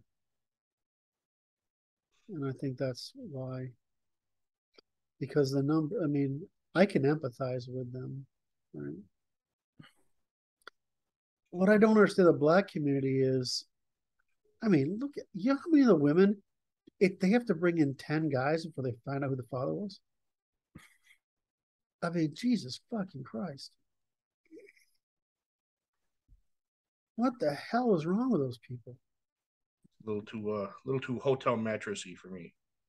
Damn. I can't even really date more than 2 women at a time without having a nervous breakdown. People say I hate dating. I don't hate dating. I hate dating more than one woman. I don't know how the hell, I mean, you can't keep track of what you said to anybody, you know, how to divide up your time. It's more expensive. I mean, that's my one question. Like somebody answered. Here's what something I got. I really, this is a level of my divergence from being an average guy, but I don't get the Chad thing. What the fuck? I mean, excuse me, I'm really cursing here, but I just don't get it. I mean, this is going to sound horrible, but women aren't that different. Sex isn't that interesting. I think they find that out through time. I think most of them express finding that out through time. Yeah, I guess so. So what is it, the charge? I mean, I get my charge from business, right? That's how I got it. I'm not sure I was ever afforded the ability, so I can't, the opportunities, so I can't say. Anybody even vague? Go, Luke. Pat yourself on the back for manipulating the easily manipulable. It doesn't. And it's almost an hedonistic indulgence like any other. Yeah, right. That's probably all it is. I don't get it. I mean, ugh. It was one thing when I had infrequent girlfriends in different countries. That actually is kind of nice, right? So you go to this country, you got somebody there, you go to that, and it's not very serious, right? There's always some potential it's going to work out. I actually really liked that. But like living in some city today and plowing through makeup encrusted hose, I just don't get it. I mean, and these women, look at the way they wear makeup. I mean, they don't even look human anymore. Like, do you want to put your face up against one of those things and come away with like layer cake? I don't get it. So what don't I get? It's like STDs. Well, okay, I haven't had that either. Argument I heard that chats that sleep around aren't actually top men. They're just enough above other men to so all these made women lust after them. And so children driving grown-up bodies. Yeah, it's probably so when I say it's a class thing, that's what you guys are saying, right? It's just a class thing. And so the class, what did you put it, Brandon? Technologically something. Well, technology has delivered people like the average, and the average is low. Yeah, okay. Right. We have visibility into the classes that was not previously tolerated in public, and there was no way to get visibility into it. Well, in other words, those of us with more virtuous background. Not just visibility, but cover and justification. Oh, true. Yes. Yeah. I mean, I just don't. Because the aristocratic thing to do about it is to not display it, right? It's right. Because private. So I mean, you're not seeing it from the people you're not going to see it from if it's happening at all, because they're not pushing it out into the commons as though it's a status signal or something like that, right? Yeah. But like the fucking, what is it with the oversized eyelashes, the overdone, what do you call it? Not, is it, what do you do? Eyeliner, where you bring it out to here, right? The contouring, and they call themselves high quality women. It says, sweetheart, here, I'm going to tell you what a high quality woman looks like. She has her natural hair color.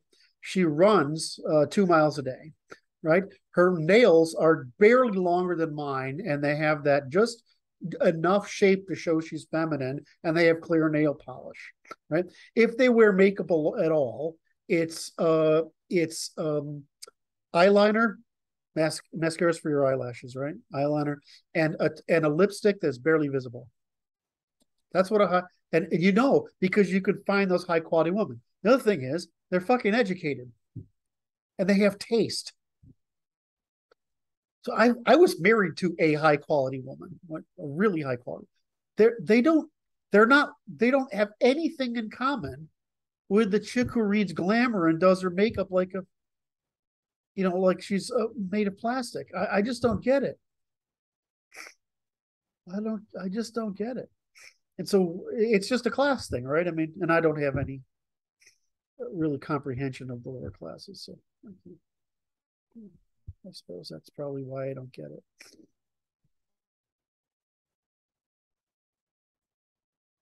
It's just so weird.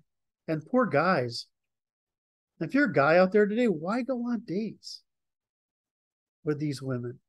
It makes no fucking sense at all. Because they have a bad model.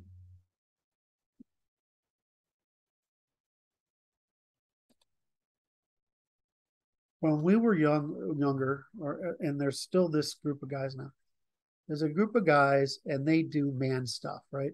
They do bicycling. They do. I mean, I have this Northwest model in my head, but it's all this stuff, guy stuff, right? Then there's sports and these things, and then there's guys who work on their houses or whatever like that. And I realize if you don't have a lot of money, it's harder to do those expensive male activities, right? Because a lot of male activities are, so going out and drinking isn't exactly your hard one, but it's not highly expensive, but at least that works. Anyway, all right, I'm not getting the feedback from this. I'm ranting and I'm complaining and I'm not learning anything, so I'll shut up because usually if I rant about something, you guys correct me and I learn something. So it's the only thing I've learned is my suspicion is that it's a lower class issue, and that's pretty much what it is because I don't see this anywhere. I mean, even it's part of a way to push people into lower classes too. And even I live in a small borderline rural town, right? And it's like the couples are normal here, right? They're working class kids, lower middle class kids, middle class kids. And, I bump into them all the time and they're like cute and talking romantically with each other. And I ask them how many kids they're going to have and teasing them. I'm just running my little experiments on them and they're all the same. But I mean, I suppose if you live in a dense urban environment where you've been infantilized and desocialized, and there's an infinite pool of idiots to plow through, I guess it must be that's what the norm is. But that's just an argument against our education system, our culture, and urban density. And Martin, how far are you from Prague? 4 hours? 2 to 3 by train.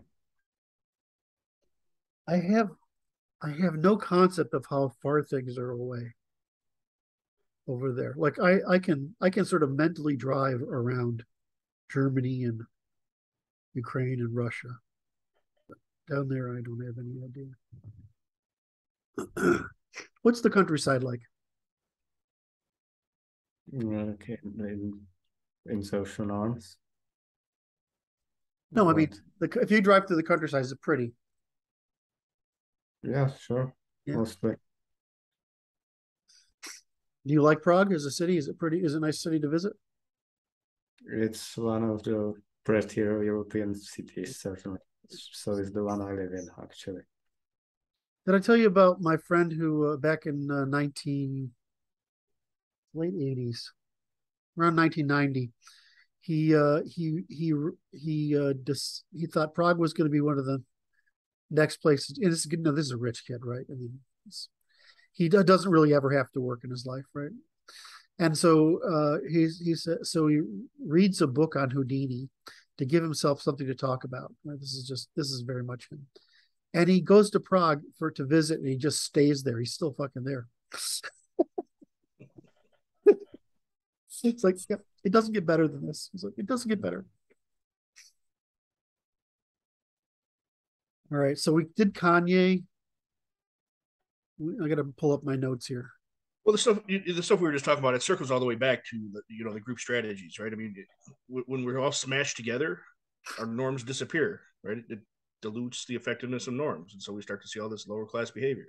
Yeah. There's no norms to suppress it or to counter it. So. Well, what was the goal? To create a demand for authority. Right. So people have no value to each other. So, the women have to look like they're in heat nonstop. Fuck, that's horrible.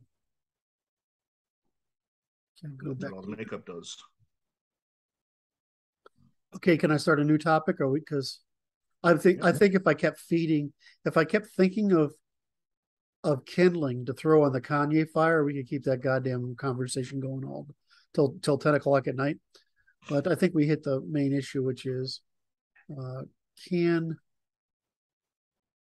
we hit the big things, which is what are they going to do, right? And what's the reaction going to be? And I think Luke's optimism and Martin's pessimism, I think we have the right spectrum.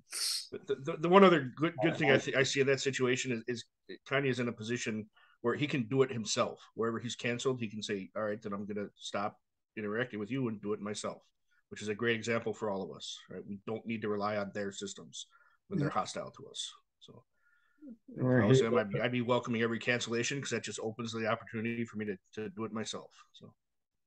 He was a billionaire and now he's down to like 400 million something. It'll be fun. And he'll make another billion if he wants to. It doesn't even matter. I mean, that's the whole thing. At what point are you basically invulnerable? I mean, it actually begins at 20 million. Right, but above 20 million, it gets to be, at 100 million, it's ridiculous.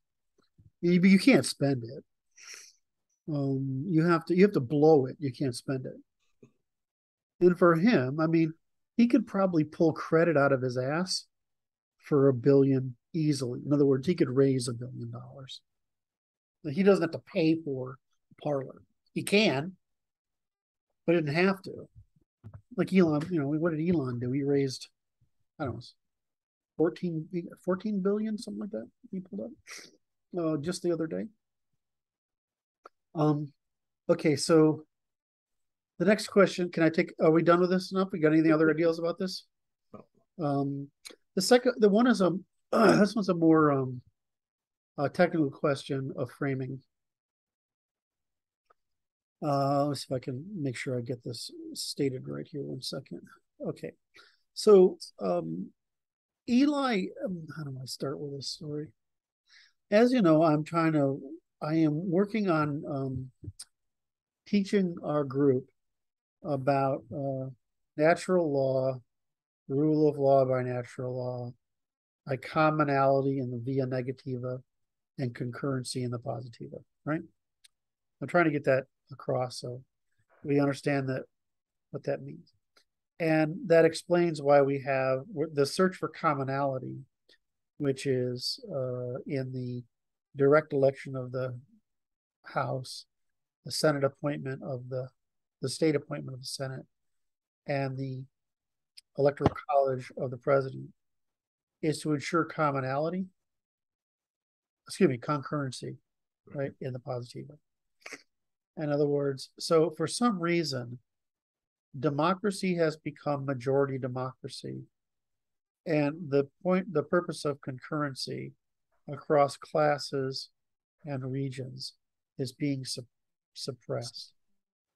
And the reason for it is being suppressed, which is that we don't want classes or regions to have authority or oppression of others.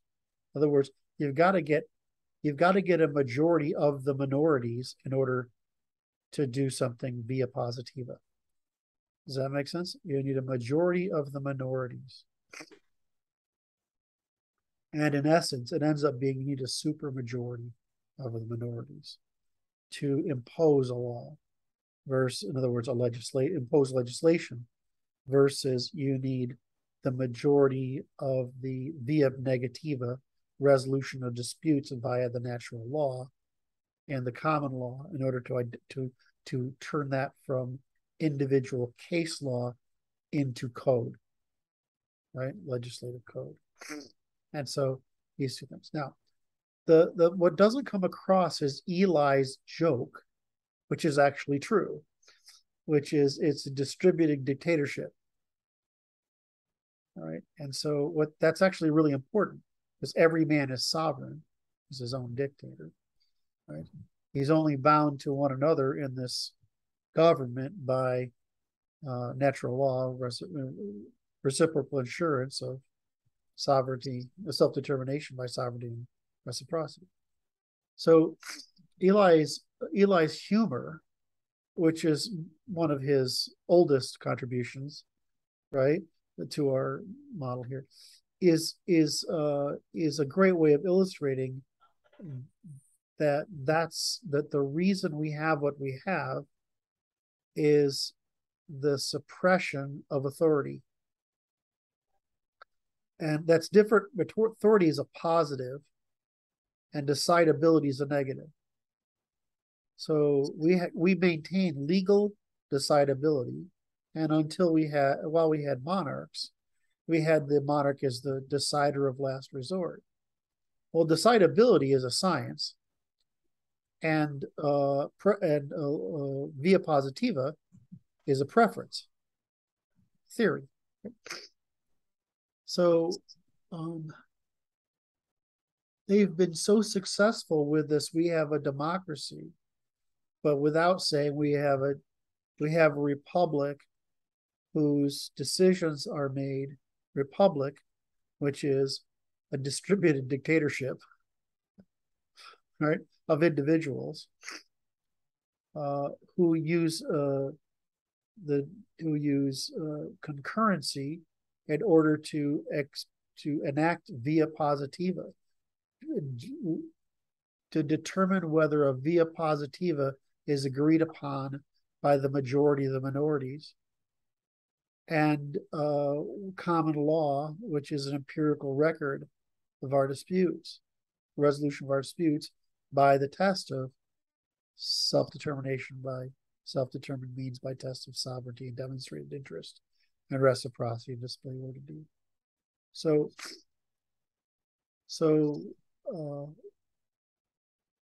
is like how the enemy will come back and say, but we want majority rule because we want to oppress you. We think we're right. Whereas we've got the opposite. So when they say democracy, they mean democratic authority. They mean authority to wield the consensus against the self-determined producers. Right. And so how do we, is that, like, I feel like what I just said should be like, it should be is like, but some people can go, in order to form a perfect union, establish justice, promote domestic tranquility, provide for common defense, promote the general welfare, and ensure the blessings of liberty, for us not prosperity, to ordain and establish his constitution, right? I mean, that's like a not insignificant number of us, not a lot, but can quote that. And some people say all men are created equal. Well, that's Schoolhouse Rockable, right? That Constitution, because I know, because it's in the Schoolhouse Rock, right? The question is, just as we might tell the Jews that their vision of the world is wrong and hostile to our civilization. How do you tell the people that have been sold this lie of democracy that they live under this and they live under it for good reason, even if they don't like it? My favorite one being the Electoral College. Well, the Electoral College is an assurance of concurrency in the presidency. That's what it's there for. It's not a foolish institution. Just like so you have directly elected representatives, appointed senators, and appointed people who elect the president, right? So, but this is all to ensure that mass democracy isn't possible, because we don't want the majority to overwhelm the minority. It's defense of minorities, right? And given that each of us is a minority, right? Under sovereignty, each of us is a minority. That's the guarantee. So can we educate the population in this? Is it something that they can understand? That, in other words, we know they were deprived of this. I'm worried that people didn't even understand it. They didn't understand natural law. They don't. Commonality and concurrency, right? Right. So can we make people understand this? Some people. It's always the answer. I'm waiting on Luke here. Why is it important they understand it? Well, legitimacy is actually important, and for everyone, right? I mean, if the concept of legitimacy is an answer to the Nash equilibrium. The answer to a Nash equilibrium is that, well, under some condition, a few of us might do better, but under a Nash equilibrium, there is no way that all of us can do better. Right. I guess what I'm getting at is, while the government as an institution is as broad and encompasses as much as it does, people will always pursue it defensively. So you mean it has to be direct? If it's declaratively included in the law so it's free of assault by undermining, that it doesn't really matter if people understand it or not? Is that what you're sort of saying? Yeah. Yeah? You're thinking about it. Yeah, I'm thinking about it. I want people to understand it as well, right? I think it ought to be. It is understandable. Again, we could Schoolhouse Rock this kind of thing. But what is the goal of them understanding? Are we trying to change a behavior? Are we trying to change a structure? Are we? What? Well, I mean, I think what we're trying to do is reverse the undermining of natural law, commonality, and concurrency by the post-war attempt to manufacture positive law. And that's just another Jewish program, right? Rez, Kelson, and Dworkin. I always forget the other one, but there's three of those. And then you had our guy come along, Rawls, and create this bullshit veil of ignorance, which is another storytelling in order to try to overcome, to justify positive law. Now, positive law is different from insurance. Now, insurance can vary. Positive law is static. What do you say? I think where I'm getting hung up is there ought to be, I think, a distinction between equal protection under the law and equal application of the law. When you have equal protection under the law, you want it to cover as much of your world as possible if you're not in a position to protect yourself. Right. Whereas equal application of the law, you want that to be as small as possible because it imposes the least amount of limits on you. Right. But right now, our system's set up for equal protection under the law. So it's always going to drive people to want to be directly participant in a defensive manner because they're trying to keep those protections in place without other people taking them away or shifting what's being protected. I want it to protect my stuff.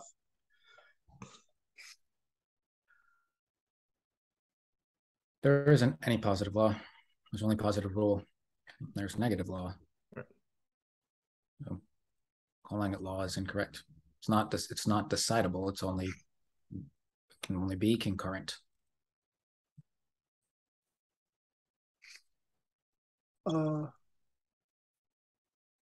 I went down a lot of rat holes while you were talking, Luke, because there were just so many ways to go. So I want to try that again, if you wouldn't mind. Where are we starting from?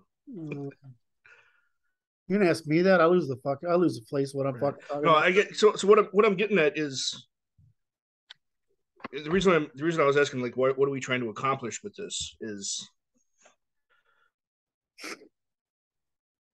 that, at the 14th Amendment turned us all into national citizens. As soon as that happened, we had to start politicking defensively, because then the government itself became a property that would protect us against other people with competing interests. Well, the 14th is just a problem, right? I mean, it should have been. That's an issue for states, not federal government. Right, exactly. And the federal government is doing so much more than it ought to be doing that people have to approach it defensively. All right, I see. So you're saying the real issue is my solution to this would be to make the government so small that nobody cares who's running it. Yeah, you're saying, yeah, Kurt, that's true. But the underlying problem is the centralization of these questions in the federal government, which should be state and local questions. Yes, absolutely. Yes. Okay. So I knew. I was like, he's making a point under there. That's I can feel it, but I'm not quite sure. Okay. Now I get it. Yeah. So they wouldn't be voting for those handouts if the federal government did 4 things, and they knew exactly, and they know what those 4 things are. Yes. Okay. Because it's not like the states are. I mean, what is North Dakota's? It's like 300,000 or something. What's the population of North Dakota? Oh, that sounds right where you were, in the hundreds of thousands. Yeah, it is not populous. Yeah, hundreds of thousands. No, it's even higher. It's almost 1 million. All right. So, Iceland is the bar, right? Because you have 300,000 people and it works just fucking fine. We have 300,000 Icelandics.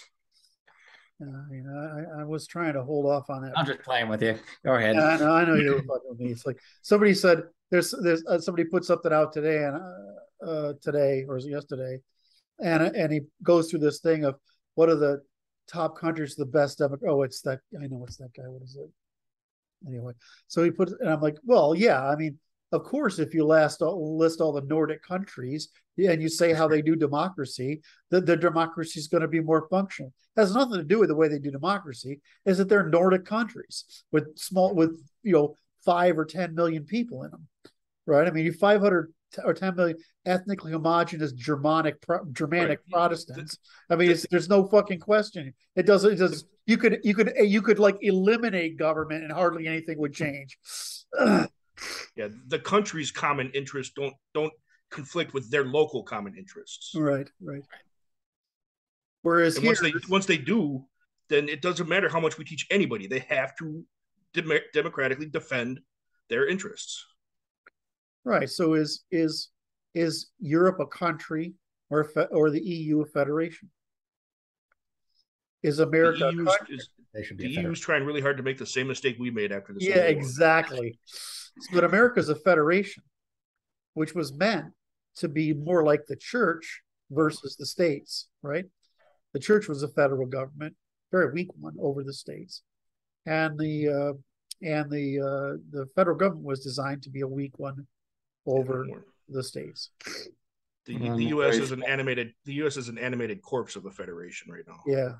Well, they're trying to be a federation, both are trying to be empires. Yes. And we have to. That's the problem.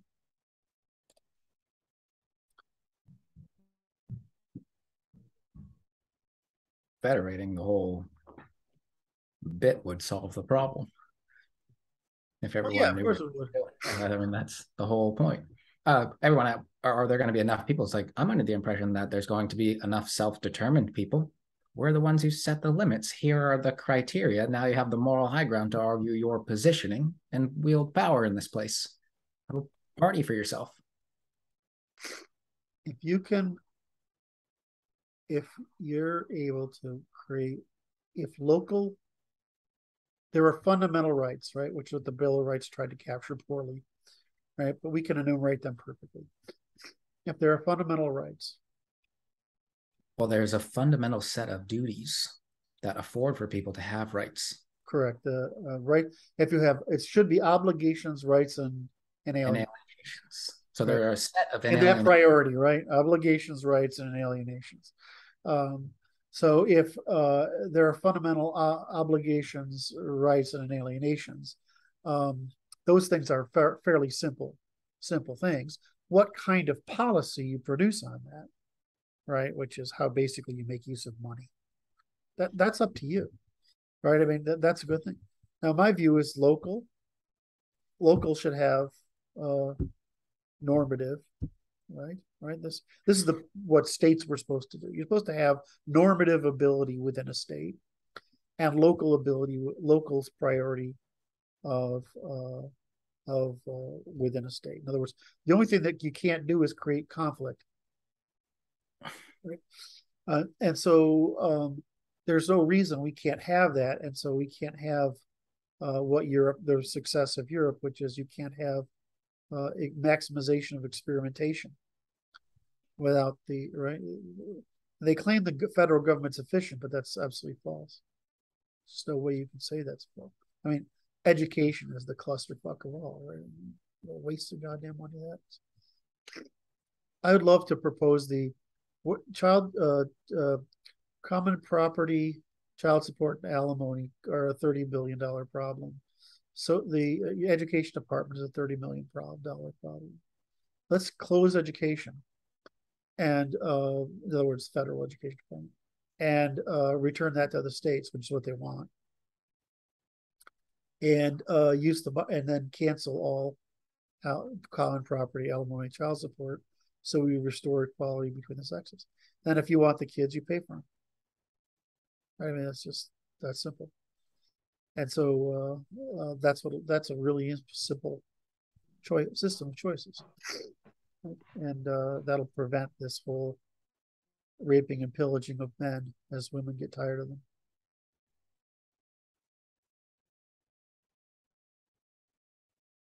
Okay. Did we answer that question? I think Luke answered the question. Did he answer the question? I can't. Why do I keep losing that? There it is. Democracy versus distributed rule. Okay. Do we have time for one more, or we want to call it an end of the day? I have time. I have to run out for 2 minutes, but I'll be back. Luke? I've got a few more minutes. I can't stay on a whole lot longer. I got a class I got to get somebody to. But... Okay, Marty? You are. So can I talk about the soft eugenics problem? So a simple one. Sorry, these are the three I had, right? I mean, I wrote down the things I'm thinking about that need work, and so yeah, this is a fucking nightmare, right? Because it's the one thing I totally understand is that it's very, very clear, and overwhelmingly so, that the pre-war soft eugenicists, I don't mean like you do controlled reproduction or anything like that. I mean is that you prevent the reproduction of the unfit. And what we're doing today, of course, is we're maximizing the reduction of the unfit. And if we remove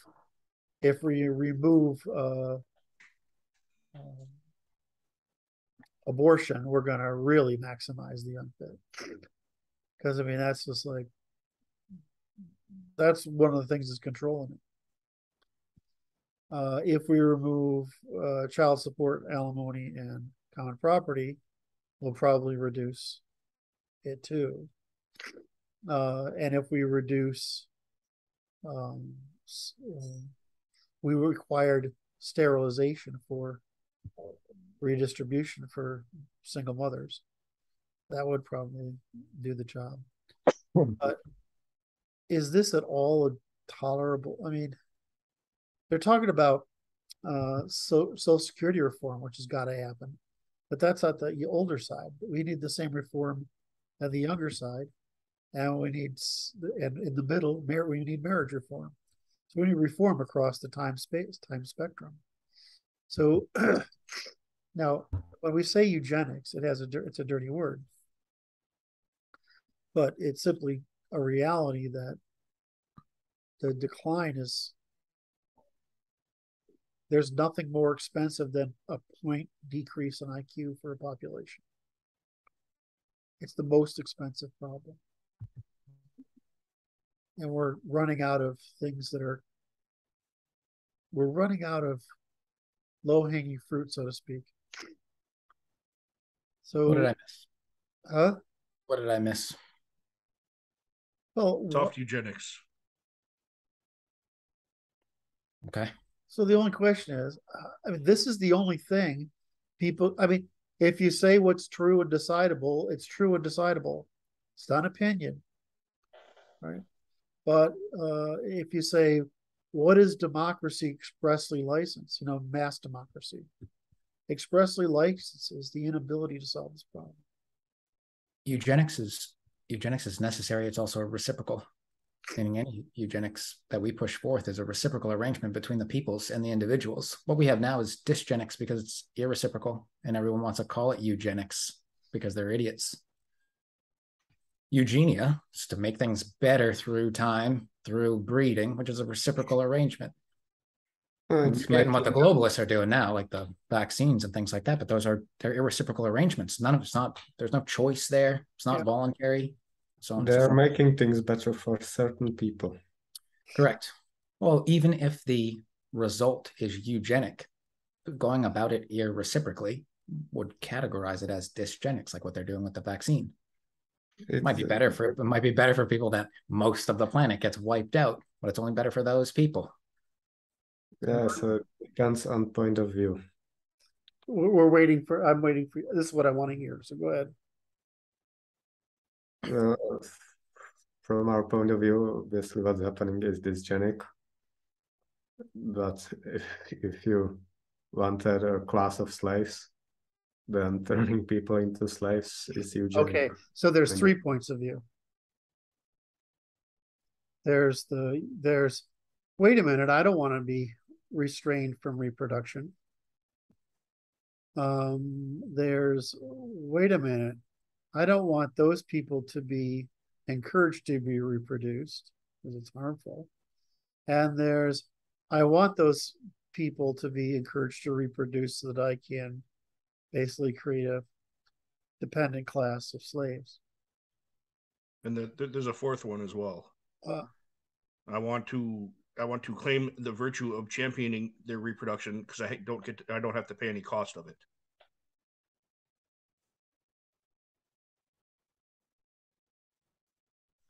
As the clerical. Because I don't see arguments against making better generations than the previous. Well, it's the problem is we're going to get called out on this, and the minute you go to the minute you touch about this, you get you're using eugenics, now you're a Nazi. Like, well, there's a difference between mass murder and saying and one child policy. Well, you also are measuring against the group. So are we saying the human race is one race and we're measuring against it universally? Because I wouldn't do that. You have the right to put eugenic pressure on your peoples in a moral fashion. Yeah. All right. I mean, and your people should be fit to choose. Sorry. I just wanted to say we can restate all of what we need to do without using the word if we really need to. Yes, as well. That is true as well.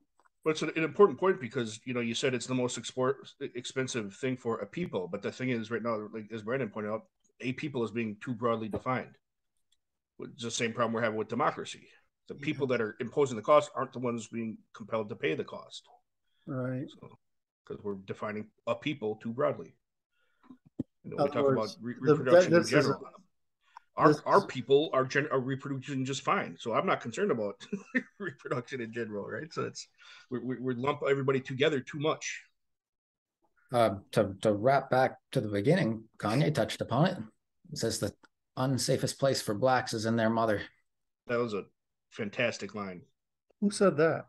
Kanye did. In that interview. Wow. Yeah. The most dangerous place for a black person is in their mother's stomach. Eugenics, that's dysgenics, right? Calling randomly. And those are their people. They can have the fight from that angle. And he framed it as a genocide as well, just like the people coming over our border in the South is a genocide. And that's Michael Yawn's framing, not mine. Not that I wouldn't frame it the same. Interesting. All right, so I'm not getting... Martin, could you talk about how we talk about it a little bit? Like, it's how we talk about... See, I kind of... I don't like things that are dependent upon control of language. When we correct some of the other stuff, I don't mean to talk over here, Martin, but when we correct some of the other stuff, like if we can start pushing costs back down locally instead of at the nation level, then those pressures get put back on the people engaged in the behaviors. So some of that starts to correct itself because they have to pay their own way. There, right now, the costs are ambiguous. So the equal protection of their law is offering everyone equal protection from consequences of their behaviors as well. So I mean, once that goes away, so we can fix it by just pushing things back local again and never have to touch the word eugenics, because we're just pushing all the costs and all the benefits back down to the local levels. I just mean we don't have to even talk about genetics. Just if you use the goodwill of the people around you to insure you to overbreed, you're a criminal. That's how it is. It's not a question, really. It's just a fact. Yeah, of externality, of displacing cost. Violate. Okay. All right. Let's see.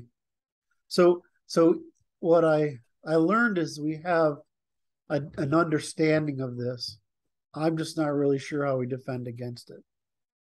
You defend against it with, excuse me, I didn't sleep last night. We defend it, we have the arguments for it, but we don't have the policy solution is one child, sterilization, and support. And so we pay for the cost of that eugenics over time without imposing an extraordinary burden on individuals.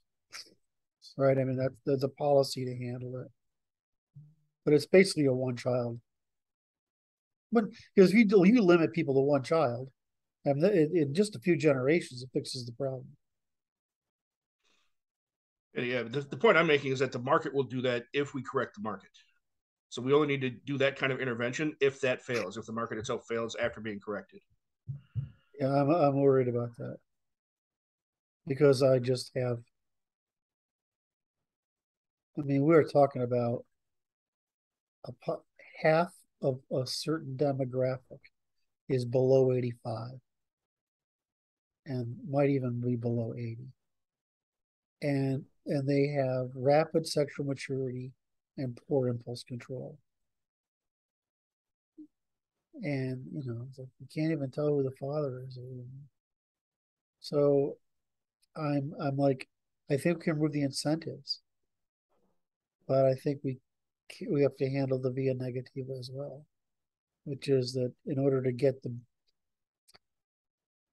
if you say no benefits, I think that's worse than saying benefits in exchange for one child and sterilization. Yeah, they would. I would think that most of them would opt out. They see children as a cost. So, I mean, they're not. It is the impulse control. Right now, what you see them they doing. were afforded benefits for one. They could have one child, and they were afforded benefits for not having children.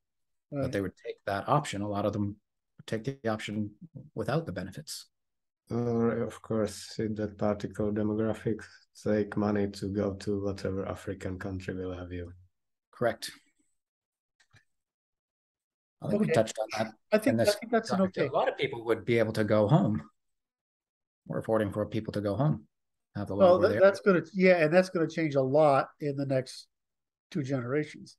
Because the growth that's happened in Africa is fucking astounding. I mean, assuming they don't starve to death because they can feed themselves, but the growth in Africa is pretty amazing.